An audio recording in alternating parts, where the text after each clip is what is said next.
DU BEd के series में ये प्रिपरेशन स्ट्रेटेजी 2 है।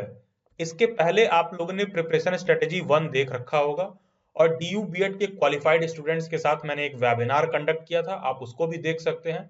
दिल्ली बाइट्स की अगर आप पेड मेंबरशिप लेना चाहते हैं, प्रिपरेशन के तरीकों को जानना चाहते हैं, तो आप ये प्रिपरेशन स्ट्रेटेजी 3 वाला भी वीडियो लेक्चर देख सकते हैं। इन सभी वीडियो लेक्चर्स को सीक्वेंस में देखने के लिए आपको चैनल के प्लेलिस्ट में जाना है और प्लेलिस्ट में आपको डीयू बीएड 2021 करके प्लेलिस्ट मिलेगा। इस प्लेलिस्ट में सभी वीडियो लेक्चर्स आपको सीक्वेंस में मिल जाएंगे और डिस्क्रिप्शन बॉक्स में एक चैनल का लिंक दिया होगा और नीचे कमेंट में भी पिन्ड होगा। अलग अलग कॉलेजेस में जो भी मेरे पेड वेबिनार्स होते हैं उसका अब रिकॉर्डेड सेशन जो है आप लोग अपने घर बैठे बैठे देख सकते हैं। तो वो जो भी मेरे वीडियोस हैं वो आपको इस चैनल पर मिलेंगे, जिसका लिंक डिस्क्रिप्शन बॉक्स में दिया हुआ है और कमेंट में भी पिन कर दिया गया है। आप जाकर विजिट कर सकते हैं और उसको सब्सक्राइब कर लीजिए। डीयू बीएड के प्रिपरेशन स्ट्रेटेजी 2 पर आने से पहले दो तरह के लोग इस वीडियो को ना देखें, क्योंकि उनको बिल्कुल समझ में नहीं आएगा मैं क्या कह रहा हूं। पहला तो ये, जिन्होंने प्रीवियस ईयर का क्वेश्चन पेपर नहीं देख रखा है वो लोग इस वीडियो लेक्चर को ना देखें, उनको बात समझ में नहीं आएगी मैं क्या कह रहा हूं। दूसरे वो लोग ना देखें जो किसी कोचिंग क्लासेस की तलाश में है डीयू बीएड के प्रिपरेशन के लिए, या फिर डीयू बीएड के प्रिपरेशन स्ट्रेटेजी के लिए किसी बुक की वो तलाश में है। ये दो लोग भी इस वीडियो लेक्चर को मत देखें, क्योंकि आपके किसी काम का नहीं है, वेस्ट ऑफ टाइम है आपके लिए। अच्छा, जो लोग बुक के तलाश में है, अगर आपको कभी बुक मिल जाए तो प्लीज मुझे भी बताना, प्रोवाइडेड उस बुक को पढ़ने के बाद सिलेक्शन भी हो, उस बुक से सिलेक्शन हो जाए। अदरवाइज मार्केट में बहुत सी बुक आती है जिसपे कवर लिखा रहेगा और ऊपर लिखा रहेगा डीयू बीएड, तो उतना लिख देने से डीयू बीएड का एंट्रेंस एग्जाम नहीं क्लियर होगा। थोड़ी बहुत इतने समय का जो मेरा एक्सपीरियंस है उससे मैं आपको डीयू बीएड के प्रिपरेशन स्ट्रेटेजी के रिगार्डिंग आपको समझाने की कोशिश करूंगा, एक एक चीज लाइन बाय लाइन। तो जो मैं समझाना चाह रहा हूं प्लीज आप उस बात को पकड़ने की कोशिश करिएगा, और इसमें आपको थोड़ा मेहनत करना पड़ेगा जो मैं समझा रहा हूं। जब आप मेहनत करेंगे उसके बाद आप देखेंगे कि उस रास्ते से आप जा रहे हैं तो आप सेलेक्टेड वाले लिस्ट में आएंगे। ठीक है, नॉट सेलेक्टेड वाले लिस्ट तो हमेशा बड़ी रहेगी, तो सेलेक्टेड वाले लिस्ट में आना है। तो जैसे मैं समझा रहा हूं एक एक चीज आप सीक्वेंस में समझने की कोशिश करिएगा। तो जैसा कि आपको पता है डीयू बीएड जितना आपके स्क्रीन पर लिखा हुआ है इतना ही बताता ही है अपने सिलेबस के रिगार्डिंग। डीयू बीएड इससे ज्यादा कोई भी डिस्क्रिप्शन नहीं देता है। बाकी का ये आपको उनके ऑफिशियल प्रोस्पेक्टस में देखने को मिल जाएगा, जहां पर वो इस बात को मेंशन करते हैं कि 100 क्वेश्चन आते हैं, एक क्वेश्चन 4 नंबर का होता है, तो टोटल 400 नंबर का पेपर हो गया, और 2 घंटे का पेपर होता है, और -1 जो है नेगेटिव मार्किंग है। और ये अपना सिलेबस दिखाते हैं, मेंशन करते हैं ये लोग। तो लेकिन इतने से तो एग्जाम निकलेगा नहीं, क्योंकि ये देख के क्या ही समझ में आ रहा है, कुछ नहीं समझ में आ रहा, और पेपर में कुछ भी पूछते हैं। तो एक चीज तो आप समझ लो कि बहुत पहले जब बीएड का पेपर आता था ड्यू का, तो वो 10th लेवल तक का आता था, आया करता था। अब जो है क्लास 12th लेवल हो गया, टिल सीनियर सेकेंडरी लेवल। तो अब क्लास 12th लेवल तक के क्वेश्चंस आपको प्रिपेयर करने हैं। आगे बढ़ने से पहले 3-4 जो छोटे मोटे बड़े बड़े डाउट्स हैं उसको मैं थोड़ा कवर कर देता हूँ। जो लोग भी दिल्ली बाइट्स पर मॉक टेस्ट ले रहे हैं, कुछ लोगों का कहना है कि sir I am Hindi student, how should I manage with English paper, कि मैं इंग्लिश के पेपर के साथ कैसे मैनेज करूंगा करूंगी। देखो बच्चों, पहला चीज तो ये समझ लो कि डीयू बीएड का एंट्रेंस तुमसे तब निकलेगा ही नहीं अगर तुम एकदम शुद्ध हिंदी वाले हो या फिर एकदम शुद्ध इंग्लिश वाले हो। दोनों ही केस में दिक्कत है। देखो, हिंदी का स्टूडेंट होने का मतलब ये थोड़ी ना कि आपके स्क्रीन पर जो लिखा है ये आप पढ़ नहीं पाओगे। अगर आप ये पढ़ पा रहे हो कि क्या लिखा हुआ है स्क्रीन पर, तो बिल्कुल जाके मॉक टेस्ट ले लीजिए। मॉक टेस्ट आपको लेना चाहिए। मॉक टेस्ट में कोई मैं इंग्लिश का पेपर थोड़ी ना ले रहा हूँ कि बहुत रॉकेट साइंस इंग्लिश लिखी हुई है। बेसिक इंग्लिश है वो, उसको आप मैनेज कर सकते हैं, और वो आपको मैनेज ही करना पड़ेगा। अब मैनेज क्यों करना पड़ेगा? देखो बच्चों, 10 क्वेश्चन आते हैं इंग्लिश का पैसेज और 10 क्वेश्चन आते हैं हिंदी का पैसेज डीयू बीएड के पेपर में, और ये दोनों बहुत ही स्कोरिंग होता है। बहुत सारी इंग्लिश वाली लड़कियां आएंगी, वो बहुत प्राउडली बताती हैं, सर मेरे को तो हिंदी में बहुत दिक्कत होता है, मैं तो हिंदी का एक भी क्वेश्चन पढ़ के कर नहीं पाती हूँ। देखो बहन, नहीं कर पाती हो तो साफ सीधी बात है कि सिलेक्शन नहीं होगा, क्योंकि एक एक क्वेश्चन काउंट कर रहा है। ये जो 10 नंबर पैसेज के क्वेश्चन होते हैं ना, बहुत मायने रखते हैं, बहुत स्कोरिंग है। वैसे ही इंग्लिश का भी है। अब बहुत से कैंडिडेट्स का ये क्वेश्चन है, सर पैसेज कहां से पढ़ें? भाई यार, ये सवाल बहुत ही बेतुका है सिलेक्शन के लिए कि हम पैसेज कहां से पढ़ें। हिंदी और इंग्लिश अगर आपको पढ़ने आता है, भाषा का आपको थोड़ा सा भी ज्ञान है, न्यूज़पेपर पढ़ते होंगे, आर्टिकल्स पढ़ते होंगे, इंटरनेट पे ब्लॉग्स पढ़ते होंगे, कहीं नहीं पढ़ते हो जाके मेरा ब्लॉग पढ़ लिया करो, हिंदी इंग्लिश दोनों में लिखा रहता है। तो आप पढ़ते होंगे तो वहां से हमको समझ में आ रहा है, 4 लाइन लिखा हुआ है, उस 4 लाइन को पढ़ के आपको पता होना चाहिए कि हमें आंसर क्या लिखना है। तो ये है पैसेज का प्रिपरेशन। 10-10 क्वेश्चन जो भी आता है, तो पैसेज को लेकर आपको इतना नहीं सोचना है कि सर हम पैसेज कहां से प्रिपेयर करें। ये question this is not a genuine question, ठीक है। हिंदी और इंग्लिश भाषा का आपको ज्ञान है तो डीयू बीएड में पैसेज का क्वेश्चन आप इजीली कर पाएंगे। और सिलेक्शन के लिए 20 नंबर के पैसेज में हिंदी इंग्लिश दोनों मिला के जो 20 नंबर का क्वेश्चन आता है पैसेज का, मिनिमम 16 क्वेश्चन तो आपको सही करना ही करना है गिरी सी गिरी हालत में, अगर आप सिलेक्शन चाहते हैं तो, और आप जनरल कैटेगरी के हैं तो। फिर एक क्वेश्चन आता है कि sir I am not from maths background, can I skip maths question. बहुत से बच्चे ऐसे हैं, बहुत से लड़के लड़कियां जो सोशल साइंस साइड से हैं, उनको लग रहा है कि साइंस का मैथ का क्वेश्चन आएगा तो हम कैसे करेंगे, हाउ शुड आई मैनेज। देखिए इसके रिगार्डिंग मैं अभी आपको आगे बता रहा हूँ कि ये मैथ कैसे मैनेज करना है। फिर है how should I study science. देखो बच्चों, साइंस के आप स्टूडेंट हो ना हो, डीयू बीएड का एग्जाम देना है तो क्लास 6 से 12th का साइंस का एनसीईआरटी आता है, उसको ले लीजिए और पढ़ना शुरू करिए। थोड़ा थोड़ा पढ़ते रहिए, कुछ नहीं तो समरी पढ़ते रहो, आप चीजों को, बेसिक चीजों को आप पढ़ते रहो। साइंस आपको एनसीईआरटी पढ़ना जरूरी है। अच्छा, ये तो हो गया एक केस की एनसीईआरटी पढ़ना है। फिर बहुत सी महान आत्माएं आती हैं जो कहती हैं कि सर एनसीईआरटी में तो केवल 100 पन्ने की किताब है, ये तो मैंने 2 ही दिन में पढ़ ली, मैं 2 ही दिन में मैंने पढ़ के खत्म कर लिया, अब तो एनसीईआरटी कंप्लीट हो गया, और क्या पढ़ें। देखो बच्चों, NCERT is not a book जिसको तुम्हें रीड करना है। NCERT is a book that is to be read between the lines. NCERT में जो लाइन लिखी होती है ना, एक एक लाइन की बहुत अहमियत होती है, मतलब एक लाइन से 4 मतलब निकलते हैं, तो उस किताब को घुस के आपको 3 से 4 बार पढ़ना और समझना होगा। एनसीईआरटी को पढ़ने का मतलब है वो, वरना एनसीईआरटी का तो आप बुक देख लीजिए, पतली पतली किताबें, कितना ही दे रखा है सिलेबस में, 10 दिन में पूरी एनसीईआरटी खत्म हो जाएगी 6 से 12 की, ठीक है। तो NCERT is to be read between the lines. फिर दूसरा आता है how should I study history, polity, economics, इसको भी मैं अभी आगे कवर करता हूं। बाकी का और जो विभिन्न जीके उके का क्वेश्चन आता है कि सर हम स्टैटिक जीके कहां से कवर करें। देखो, ये स्टैटिक जीके कोई ऐसी चीज नहीं है कि आप 1 महीने बैठोगे पढ़ने और स्टैटिक जीके कवर कर लोगे, नहीं। स्टैटिक जीके समय के साथ आपने जो भी ज्ञान अर्जित किया है वो है स्टैटिक जीके। समय के साथ आप जो भी फैक्ट्स, बुक्स, नॉवेल्स, तमाम चीजें जो आप पढ़ते हैं वो सारी चीजें उसमें आ जाती हैं। लेकिन फिर भी आप लूसेंट जीके की बुक ले सकते हैं। मैं डीयू बीएड के लिए लूसेंट जीके को बहुत ज्यादा रिकमेंड नहीं करूंगा, लेकिन लूसेंट जीके की बुक आपके पास होना चाहिए, क्योंकि आने वाले समय में सिर्फ आपको एक ही कॉम्पिटिटिव एग्जाम नहीं देना है, जहां भी स्टैटिक जीके की बात आएगी तो लूसेंट जीके का बुक आपको हमेशा काम आएगा। आप कहीं ट्रेवल कर रहे हो, घर में खाली समय में बैठे हो, तो लूसेंट जीके बस आप पन्ने पलटते रहिए, रिवाइज करते रहिए, तो बहुत सी बेसिक चीजें आपको प्रिपेयर हो जाएंगी। तो स्टैटिक जीके के लिए अगर बुक लेना हो तो लूसेंट की जीके की बुक आती है मार्केट में 150-200 रुपए की, वो आप ले लेना। और इसमें भी ध्यान रखना, जीके लूसेंट की 2 तरह की आती है, एक तो ऑब्जेक्टिव वाली आती है और एक पूरा थ्योरी रहता है। तो ऑब्जेक्टिव वाला लेने की जरूरत नहीं है, थ्योरी वाली बुक लेनी है आपको। फिर करंट अफेयर टोटली आपके ऊपर है। एग्जाम के टाइम 1 महीने पहले डेली बाइट्स पे भी करंट अफेयर दिया जाता है, वो पेड होता है बेसिकली। फिर आपने डीयू बीएड का क्वेश्चन पेपर देख रखा होगा, तो उसमें आपको पता है एक क्वेश्चन बहुत ज्यादा ये लोग पूछते हैं बुक्स एंड ऑथर का। पता चलेगा एग्जाम में 5 से 7 क्वेश्चन, 100 क्वेश्चनों में 5 से 7 क्वेश्चन तो केवल यही है कि सर बुक्स एंड ऑथर की कौन सी किताब किसने लिखी है। देखो, अगर सिलेक्शन चाहिए ना तो ऐसी चीजों पर नहीं फोकस करो जो तुम्हें नहीं आता है, सिर्फ उस चीजों पर फोकस करिए आप, सिर्फ उन चीजों पर फोकस करिए आप जहां से आपका सिलेक्शन हो सकता है। तो ये बुक्स एंड ऑथर वाला क्वेश्चन ना बहुत ही एम्बिगुअस, बहुत ही एब्सर्ड सा होता है, बहुत ही अनसर्टेन है। कितना भी पढ़ लोगे आप, और हो सकता है कोई पर्टिकुलर बुक और ऑथर ऐसा पूछ दिया जो आपने नहीं पढ़ रखा है, क्योंकि बुक्स एंड ऑथर में ये लोग क्या करते हैं, रिलीजियस बुक भी पूछ सकते हैं, कोई एंशिएंट इंडिया से कोई बुक पूछ देंगे।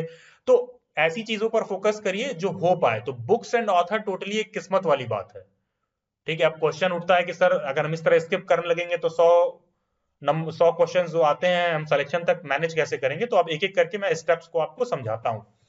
देखिए, जो जनरल कैंडिडेट के स्टूडेंट्स हैं, 54 से 59 क्वेश्चन अगर वो सही करते हैं, किसी भी स्ट्रीम के हों, साइंस, सोशल साइंस, हर केस में आपका सिलेक्शन हो जाएगा। ध्यान रखना, मैं क्वेश्चन की बात कर रहा हूं। बहुत से लोग आते हैं नीचे कहेंगे सर 54-59 मार्क्स पर हो जाएगा क्या, नहीं।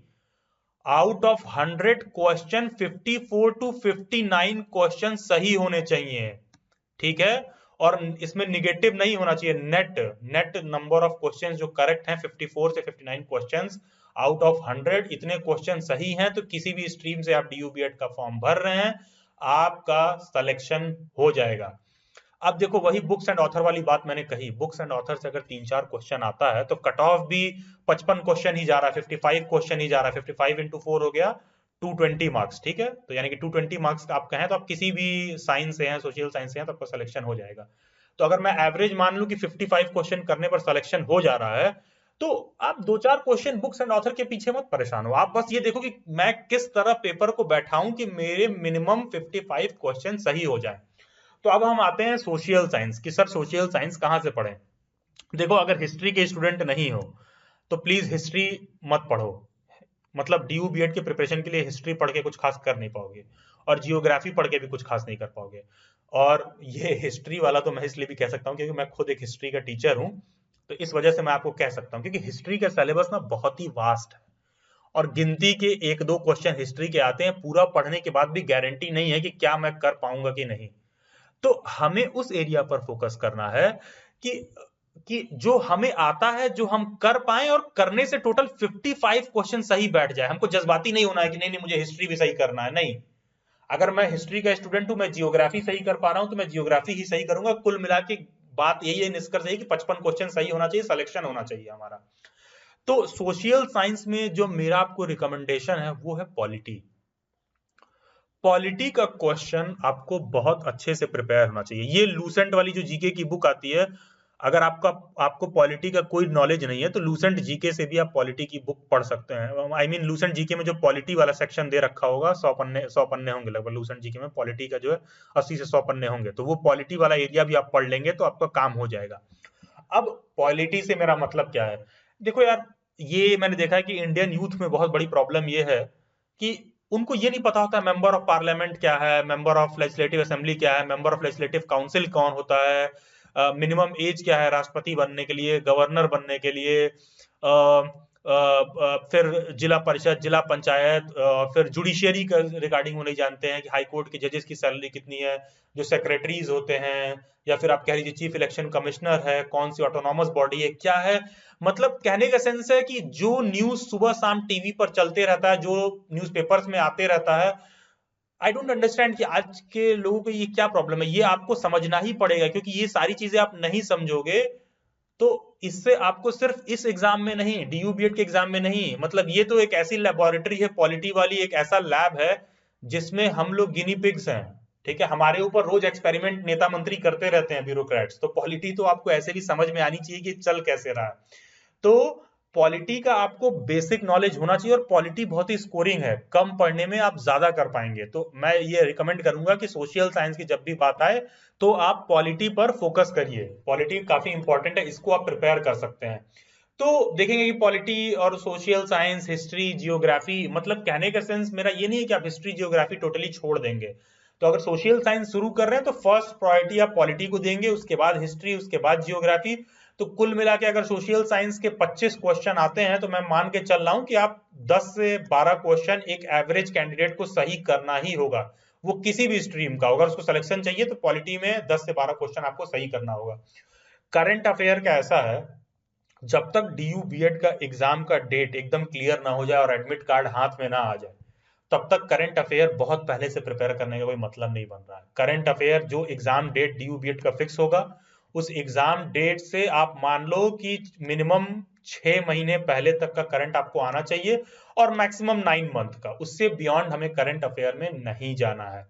जो साइंस का सेक्शन है, साइंस के सेक्शन को आपको एनसीईआरटी पढ़ना बहुत जरूरी है, 6 to 12 का। अब क्वेश्चन उठता है कि सर रीजनिंग और मैथ कहां से पढ़े। देखो हर चीज के लिए बुक मत ढूंढिए आप, प्रॉब्लम क्या है, अब टाइम बदल गया है। टाइम कैसा बदल गया, टाइम से मेरा क्या मतलब है, धीरे धीरे कॉम्पिटिटिव एग्जाम्स का प्रारूप बहुत चेंज हो गया है। अब वो जमाने गए हैं कि कोई एक किताब आता था, उसको आप पढ़ लिए और सेलेक्ट हो गए, नहीं। अब क्या है कि अब आपको टॉपिक देखना होगा कि किस टॉपिक से ये लोग मेरे क्वेश्चन पेपर में क्वेश्चन पूछ रहे हैं, आप उस टॉपिक को नोट कर लीजिए।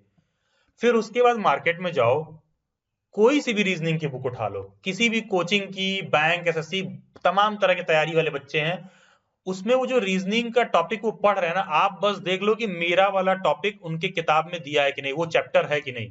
कोई सी भी रीजनिंग की बुक उठा लो, ठीक है, मान लो डेटा एनालिटिक्स का आपको क्वेश्चन करना है तो आप देख लो कोई सी भी रीजन की बुक में कि coding, decoding, data analytics, Venn diagram के क्वेश्चन कहां पर है, तो सिर्फ वो पर्टिकुलर चैप्टर आप सॉल्व कर लीजिए। अब हम आते हैं मैथ को लेकर कि मैथ कहां से पढ़े, मैथ का क्या करना है। देखिए, अगर आप मैथ साइड के नहीं है, अगर आप मैथमेटिक्स के स्टूडेंट नहीं है, तो मैं आपको ये कभी सजेस्ट नहीं करूंगा कि अगर आपको डीयू बीएड में सेलेक्ट होना है तो आप मैथ का क्वेश्चन छोड़ दो। Even if you are not a student of mathematics, अगर आप मैथ के स्टूडेंट नहीं हैं, उसके बाद भी ये कुछ मेन टॉपिक्स हैं जो सभी बच्चे पढ़ कर रखेंगे। देखिए, अगर आप मैथ के स्टूडेंट नहीं हैं और हमको पता है कि मेरे एग्जाम में लाइन सेगमेंट से एक क्वेश्चन आएगा, पॉलिनोमियल से एक क्वेश्चन आएगा, प्रोबेबिलिटी से एक क्वेश्चन आएगा, तो मैं कहां कह रहा हूं कि पूरी मैथमेटिक्स जाके पढ़ लो, पूरा क्वांटिटेटिव एप्टीट्यूड सॉल्व कर लो। मैं भी ऐसा नहीं कह रहा हूं, मैं बस इतना कह रहा हूं कि ये जो चैप्टर्स है ना, इनको आप नोट कर लो। और बहुत अच्छे अच्छे इंस्टीट्यूट्स वाले भी हैं जो ऑनलाइन आप लोगों को यूट्यूब पे पढ़ा रहे हैं, लेकिन मेरा रिकमेंडेशन आपको ये रहेगा कि कोई आप बुक ले लो जहां पर ये सारे क्वेश्चंस दे रखे हो, लाइन सेगमेंट के, पॉलिनोमियल के, प्रोबेबिलिटी के, एवरेज के, circle, set theory, algebra. DU BEd के मैथ के पेपर में गिनती के आपको बस ये 7 टॉपिक ही पढ़ना है, इससे ज्यादा कुछ नहीं पढ़ना है। और अलजेब्रा में भी वो लोग क्वेश्चन कुछ इस टाइप का ही पूछते हैं कि x to the power 3 minus 1 by x cube is equal to 1, तो x प्लस 1 बाई एक्स क्या होगा। बहुत बेसिक चीजें। ऐसा है कि अगर आप मैथ के स्टूडेंट नहीं है और आप 4 बार प्रैक्टिस कर लोगे तो भी आप इन क्वेश्चंस को बहुत ही इजीली कर पाओगे। यहां पर मैं एक चीज और डाल दूं, जो लोग भी डेली बैट्स की पेड मेंबरशिप ले रहे हैं ना, उनको मैं मैथ के इन क्वेश्चंस का वर्कशीट भी दूंगा। ये डेली बैट्स के पेड मेंबरशिप के क्लॉज में मेंशन नहीं है वर्कशीट वाली बात, लेकिन मेरे माइंड में चल रहा है कि जब आप लोग का एग्जाम आएगा तो 2-3 महीने पहले उसी मेंबरशिप में वो फ्री ही रहेगा। जो मेंबरशिप जो बच्चे लेंगे उनको इन सभी टॉपिक्स पर मैं क्या करूंगा, एक एक वर्कशीट दूंगा कि अलजेब्रा के 20 क्वेश्चन आपको 10 question, set theory, circle, average, probability, polynomial, line segment, इन सभी टॉपिक के 10-10, 15-15 क्वेश्चन मैं आप लोगों को दे दूंगा और कोशिश करूंगा कि समझा भी दूं। वैसे मैं क्वेश्चन शीट दे दूंगा आप लोगों को, आप उसको सॉल्व कर लेना। अगर आप मैथमेटिक्स के उतने क्वेश्चन सॉल्व कर ले रहे हो तो होगा क्या, सवाल उठता है कि इसका परिणाम क्या निकलेगा। परिणाम सिंपल सी बात यह है कि देख लीजिए, साइंस में कट ऑफ जाता है ये, लैंग्वेज में ये, सोशल साइंस में ये, अदर सब्जेक्ट्स में ये, अदर लैंग्वेजेस में ये, होम साइंस में ये। तो देखना ये है कि कट ऑफ तक पहुंचे कैसे। कट ऑफ तक पहुंचने का सिंपल सा तरीका ये है कि लैंग्वेज का पोर्शन का हमें पता चल गया कि 20 नंबर का लैंग्वेज आएगा।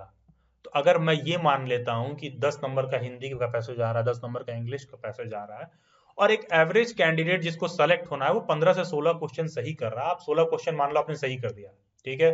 सोशल साइंस में लगभग 25 से 30 क्वेश्चन आते हैं सोशल साइंस के, और मैं मान के चल रहा हूं कि 12 क्वेश्चन तो आप सही करोगे यार, आपको सिलेक्शन लेना है तो। साइंस, किसी भी स्ट्रीम के आप स्टूडेंट हो, अगर आप साइंस के स्ट्रीम के स्टूडेंट नहीं हैं, दो आपका कट ऑफ कम जाता है, उसके बाद भी साइंस का एनसीईआरटी आप पढ़ेंगे। और साइंस के अगर 35 क्वेश्चन आते हैं, 30 क्वेश्चन आते हैं, तो 30 या 35 क्वेश्चन आता है तो जो साइंस बैकग्राउंड का बच्चा है उसको मैं कहूंगा मिनिमम 20 आपको सही करना है, और जो साइंस बैकग्राउंड के नहीं है वो कम से कम मान लो भाई कि 10 क्वेश्चन तुम्हें सही करना ही करना पड़ेगा सिलेक्शन के लिए 30 में। तो मैं मान लूं कि अगर आप साइंस में 10 क्वेश्चन सही करते हो, फिर आता है रीजनिंग और मैथ। देखिए, ये बहुत ही स्कोरिंग एरिया है, बहुत स्कोरिंग एरिया। ये पढ़ के जाने के बाद हमको पता होता है कि सही होगा कि गलत। मैथ के क्वेश्चन ऐसा है कि सॉल्व किए, 4 ऑप्शन में आंसर आ गया, तो उसी वक्त हमें पता होता है कि ये सही है कि नहीं है। तो रीजनिंग और मैथ दोनों मिला के ना, डीयू बीएड वाले आप मान लो कि 15 क्वेश्चन ये पूछते हैं, ठीक है। तो पीछे मैंने बता दिया कि मैथ में कौन कौन सा आपको टॉपिक पढ़ना है। रीजनिंग में क्या है, देखिए, floor, series, odd one, arrangement, ranking, relation, ये सब कुछ क्वेश्चंस आते हैं। कोई भी रीजनिंग की आप बुक ले लो, कोई भी कॉम्पिटिटिव एग्जाम का बच्चा तैयारी कर रहा होगा, एसएससी का बच्चों को देख लो, बैंक को देख लो, जो रीजनिंग की बुक आती है मार्केट में 150-200 रुपए की, कोई भी रीजनिंग की आप बुक ले लीजिए, और आप डीयू बीएड के प्रीवियस ईयर पेपर में से देख लो किस टाइप का रीजनिंग का क्वेश्चन ये लोग हमसे पूछ रहे हैं। उस टाइप के रीजनिंग के जो भी 10 क्वेश्चन, 15 क्वेश्चन है, वो आप बना लीजिए घर बैठ के, प्रैक्टिस कर लीजिए। तो 15 में होगा क्या कि आप मान लो 10 क्वेश्चन अगर आप सही करते हो, तो देखिए ये एक मोटी मोटा स्कोर है। बाकी का भी सारा पेपर आप छोड़ दो, तो यहां पर आप देखोगे कि टोटल जो आपके 46 क्वेश्चन सही बैठ रहे हैं। देखिए, ये मैंने मिनिमम मार्किंग बताई है 46 क्वेश्चन। यहां से 10 क्वेश्चन आपको और आगे बढ़ना है। वो 10 क्वेश्चन हम कैसे बढ़ेंगे, देखिए, करंट अफेयर है, बहुत सारे स्टैटिक के क्वेश्चन आएंगे, मिसलेनियस, बुक्स एंड ऑथर्स आएंगे, तमाम और चीजें आएंगी। साइंस में जैसे जहां मैंने कहा 10 क्वेश्चन है, तो वहां आप 10 क्वेश्चन, 2-4 क्वेश्चन और बढ़ा लीजिए, रीजनिंग सोशल साइंस में 2-4 क्वेश्चन और बढ़ा लीजिए। तो कहने का मतलब है किसी भी तरह मिला के हमको 55 क्वेश्चन तक पहुंचना है। जनरल कैटेगरी का स्टूडेंट है अगर, किसी भी पेडागोजी सब्जेक्ट के आप हो, तो मिनिमम 55 क्वेश्चन तक हमको पहुंचना है। अब ये कैसे पहुंचेंगे, क्योंकि ये 46 क्वेश्चन जो मैं बता रहा हूं ये तो सभी कैंडिडेट्स को करना ही है सिलेक्शन के लिए। उसके बाद जो भी आपका पेडागोजी सब्जेक्ट होता है ना, हर कैंडिडेट का एक कोर एरिया होता है। What is core area? Core area का मतलब कि अगर साइंस का स्टूडेंट है तो वो सोशल साइंस के तुलना में ऑलरेडी 10 क्वेश्चन ज्यादा सही करेगा। कोई सोशल साइंस का स्टूडेंट है तो मैं इसकी गारंटी नहीं दूंगा कि ज्यादा सही करेगा, लेकिन हाँ फिर भी सोशल साइंस का बच्चा अगर नॉर्मल कोई 10 क्वेश्चन सही कर रहा है तो सोशल साइंस के आप हो तो आपको 15 क्वेश्चन सही करना पड़ेगा, इतना आपसे एक्सपेक्टेड है एक्स्ट्रा। तो देखेंगे कि आप इजीली मैनेज कर पा रहे हैं। करंट अफेयर से कोई गारंटी नहीं होता है डीयू बीएड वाले क्वेश्चन पूछेंगे नहीं पूछेंगे, तो 2-4 क्वेश्चन आप करंट का भी आप मान सकते हो। मिसलेनियस, स्टैटिक, स्टैटिक जीके तो ऐसा है कि बहुत सारी चीजें आपको एक साथ पढ़नी पड़ेंगी। लूसेंट की किताब आपको जीके की पढ़नी पड़ेगी और भी तमाम जीके वगैरह की बुक है। अब मिसलेनियस स्टैटिक में सिर्फ जीके की बुक की बात नहीं होती। अगर आप सोशल साइंस की एनसीईआरटी पढ़ते हो और अगर आप साइंस की एनसीईआरटी पढ़ते हो, अगर आप एनसीईआरटी पढ़ रहे हो तो स्टैटिक जीके ऑटोमेटिक प्रिपेयर हो रहा है। अब देखिए जो कुछ भी मैंने बताया ये प्रोसीजर थोड़ा कठिन है, जो तरीके मैं बता रहा हूं ये कठिन है, लेकिन यही आपको सिलेक्शन तक पहुंचाएगा अगर आप सेलेक्ट होना चाहते हैं तो। प्रॉब्लम क्या है यहाँ पर, क्योंकि हम अगर इस विचारधारा से चल रहे हैं कि हमें कोई डीयूबीएड की कोचिंग करा दे, हमें कोई बुक दे दे, तो ये नहीं हो पाएगा। सिर्फ सिंगल एक बुक बनाना, कंपाइल करना डीयूबीएड के एंट्रेंस एग्जाम के लिए, जिससे कि सिलेक्शन हो जाए। ठीक है, किताबें तो 75 है मार्केट में, जिससे कि सिलेक्शन हो जाए, ऐसा नहीं हो सकता। This is not possible. Paper का आप स्ट्रक्चर देख के आप समझ रहे होगे ऐसा क्यों नहीं हो सकता है। एज फार एज कोचिंग की बात है, देखिए कोचिंग इसलिए नहीं हो सकता है ना, क्या है कि जब आप YouTube और तमाम जगह फ्री ट्यूशन और कोचिंग क्लासेस देखते हैं तो वहां पर हम एक चीज ध्यान नहीं देते हैं, वो गवर्नमेंट जॉब की तैयारी कराने वाले लोग होते हैं। तो उसमें अगर एग्जाम का डेट की घोषणा भी हो जाएगी ना, तो उसको देखने वाले लाखों बच्चे हैं। डीयू बीएड का पेपर देने वाले ही 20,000 लड़के होंगे, 20,000 में 300 बच्चों का सिलेक्शन होता है, और सभी तो ऑनलाइन आएंगे नहीं पढ़ने। तो इस तरह का टेस्ट चलाना, रेगुलर क्लासेस कराना बच्चों के लिए, कोई डीयू बीएड में सिलेक्शन हो जाए, और खास करके एक ऐसा एग्जाम जहां आप प्रीवियस ईयर पेपर देखते हो तो आपको पता चलता है यार 2020 में 4 क्वेश्चन करंट अफेयर का पूछ रखा है, 2019 में एक भी क्वेश्चन नहीं पूछा है, उसके पहले एक भी क्वेश्चन नहीं पूछ रखा है, उसके पहले 10 क्वेश्चन पूछ रखा है। तो मान लो आपने करंट अफेयर खूब पढ़ लिया, एग्जाम में एक भी नहीं आया, तो साइंस आपने मान लो बहुत ज्यादा प्रिपेयर कर लिया और बहुत सारी चीजें पढ़ ली, आप सोशल साइंस के स्टूडेंट हो, पता चला आपने साइंस में कुछ क्वेश्चन कर लिया, आप सोशल साइंस का नहीं कर पा रहे हो। तो कहने का मतलब है थोड़ा बुक उठा के स्ट्रेटेजी बनाते हुए आपको प्रैक्टिस करना होगा। और स्ट्रेटेजी कैसे बनाना है, स्ट्रेटेजी बनाते समय हमें ध्यान रखना है कि क्या ऐसा चीज है जो मैं एग्जैक्टली कर पा रहा हूं, कि भाई इतना तो एकदम श्योर शॉट मैं सही कर रहा हूं, 30 क्वेश्चन 40 क्वेश्चन जरूर होगा कि आप एकदम एग्जैक्ट सही कर पा रहे हैं। तो ऐसा कोर एरिया जरूर होगा जो आपका बहुत अच्छा होगा। मिनिमम 30 से 40 क्वेश्चन तो आप जो है आप लोगों को आप देखो कि खुद आप कर पा रहे हो, कि 30 क्वेश्चन आप कर पा रहे हो। तो आपको ये देखना होगा कि कौन सा ऐसा एरिया है जिसको पढ़कर हम इंप्रूव कर सकते हैं। अगर हम साइंस के स्टूडेंट नहीं हैं, हो सकता है आपको बायोलॉजी ज्यादा समझ में आती होगी, हो सकता है आपको केमिस्ट्री समझ में आता हो सकता है फिजिक्स समझ में आता हो। तो कौन से ऐसे तमाम सेक्टर्स हैं जो हम प्रीवियस ईयर का पेपर देख के हमको महसूस हो रहा है कि भाई इस सेक्टर में मैं इंप्रूवमेंट कर सकता हूं, तो उस सेक्टर में आपका इंप्रूवमेंट होगा। जब उस सेक्टर में आपका इंप्रूवमेंट होगा तो आप पाएंगे कि किस तरह हमको टारगेट जो है 54 टू 55 क्वेश्चन अगर हम सेट बैठा रहे हैं और उतना सही हो जा रहा है, तो आप अपने आप को सिलेक्शन के करीब पाओगे। अब सबसे बड़ा एडवांटेज इस तरह के प्रिपरेशन स्ट्रेटेजी में ये है कि कल को आपको जॉब के लिए भी एग्जाम देना है। बच्चों, हमें कई बार लगता है, कंफ्यूज हो जाते हैं स्टूडेंट्स कि हमको सर बीएड में एडमिशन करा दो। अरे भैया, बीएड में एडमिशन लेके क्या करोगे? कल को फिर जॉब चाहिए होगी ना। तो जब भी जॉब चाहिए होगा तो जो सारी चीजें मैंने बताई हैं, अगर आप अपने आप में एक टीचर देखते हो, आपके अंदर एक अध्यापक है, तो वो छोटी छोटी बेसिक चीजें आपको आना चाहिए। आप ये नहीं कह सकते हो कि साइंस के स्टूडेंट हैं तो हमको पता ही नहीं है कि भारत का राष्ट्रपति कौन है, हमको पता ही नहीं है कि मेरे स्टेट का गवर्नर कौन है, ठीक है, हमको पता ही नहीं है कि विधान परिषद क्या है। तो ये एक टीचर पर ये बातें ऐसे भी सूट नहीं करती हैं। तो ये सारी चीजें आपको ऑलरेडी पता होनी चाहिए। एज अ टीचर बनने के लिए आपके अंदर वो बेसिक क्वालिटीज होनी चाहिए। फॉर एग्जाम्पल, मैं साइंस के स्टूडेंट्स को नहीं पढ़ाता हूं, लेकिन इसका मतलब ये नहीं हुआ कि मुझे ये नहीं पता है कि अच्छा केमिस्ट्री में बेसिक फार्मूलाज क्या हैं और फिजिक्स में कार्नोट हीट इंजन क्या है, न्यूटन का थ्योरी क्या है, लॉ ऑफ ग्रेविटेशन क्या है, फोर्स क्या है, मतलब ये बेसिक बातें आपको पता होनी चाहिए। तभी आप कहीं भी एग्जाम में बैठ रहे हो, तभी आपका जो माइंड है ना, उसका जो मैग्नेटिक फील्ड है खुल कर आएगा, तब जाके आपके अंदर वो टीचर वाली जो है बात आएगी। ओके, तो आप मेरे से इंस्टाग्राम पर भी जुड़ सकते हो, जिसका लिंक डिस्क्रिप्शन बॉक्स में दिया हुआ है, या फिर ये यूजर आईडी आप इंस्टाग्राम पर सर्च करिए। डीयू बीएड के एग्जाम से रिलेटेड सभी न्यूज एंड अपडेट्स कि एग्जाम का फॉर्म कब आएगा, जब जब भी एग्जाम्स के form, date, admit card declare होंगे, तो वो सारा चीज आपको मेरे इंस्टाग्राम पर मिल जाएगा। बाकी का आपको मॉक टेस्ट लेना है तो आप चैनल के प्लेलिस्ट में जाइए, डीयू बीएड 2021 वाला प्लेलिस्ट होगा। जब आप प्लेलिस्ट में जाएंगे उसके बाद ही आप ये प्रिपरेशन स्ट्रेटेजी 3 वाला वीडियो देख पाएंगे। इस वीडियो लेक्चर को आप देख सकते हैं और डीयू बीएड का प्रिपरेशन स्ट्रेटेजी में मॉक टेस्ट क्या है उसको आप समझ सकते हैं। तो देखिए, डीयू बीएड के लिए यही है कि बहुत ज्यादा नॉलेज से ज्यादा जरूरी है राइट स्ट्रेटेजी। किसी भी चीज में एकदम डीप नहीं जाना है, बहुत सारी चीजें थोड़ा थोड़ा पढ़ना है, ठीक है। एक ऐसी खाने की थाली आपके पास होनी चाहिए जिसमें अलग अलग प्रकार का व्यंजन हो, ना कि जो है सिर्फ दाल और चावल ले लिया और थाली भर लिया, नहीं। अलग अलग तरह की सब्जी होनी चाहिए, थोड़ा थोड़ा आपको हर चीज पता होना चाहिए। और आउट ऑफ 100 अगर आप 55 क्वेश्चंस सही करते हैं तो आप सिलेक्शन के करीब जो है पहुंचेंगे। अगर आप 55 क्वेश्चन मान लो आप सही करते हो, ये मैं मैक्सिमम साइड बता रहा हूं, मिनिमम नहीं, ठीक है। 55 पे तो श्योर शॉर्ट सिलेक्शन हो जाएगा। इनफैक्ट जनरल कैटेगरी के हैं, साइंस साइड से 52 क्वेश्चन, 50 क्वेश्चन पर भी 6th cut off 5th cut off आते आते सिलेक्शन हो जाएगा। बाकी का डीयू बीएड की पेड मेंबरशिप लेने के लिए आपको 599 रुपीज का पेमेंट करना है। डीयू बीएड 599 लिखकर इस नंबर पर व्हाट्सएप करेंगे आप।